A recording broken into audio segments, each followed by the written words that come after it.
We want to update you on the developing situation on Independence Mall. Action News reporter John Rollins joins us live now with more on the emergency shutdown of the Independence Visitor Center. John.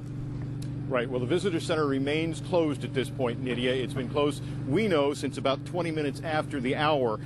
We were only told that there's an emergency. Now, earlier today, as we zoom in on that area, earlier today there had been a manhunt for a suspicious person who was dressed in camouflage. Now, at about 9:45, that search was scaled back, if not called off. Then, about 20 minutes ago, armed National Parks agents took out a man out of the visitor center who was wearing a camouflage jacket.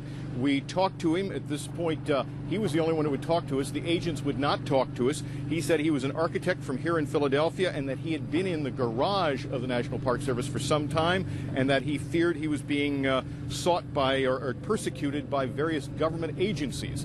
That's all he could tell us at that point in time. All we can tell you for certain, because no officials are talking, is that there is now a large police contingent here at the parking garage beneath the Independence Mall. We're told that there are SWAT team members there as well as uniform members, but at this point we can't tell you anything more than it's been a rather crazy morning, to say the least, here at Independence Mall, and the Visitor Center remains closed at this point in time.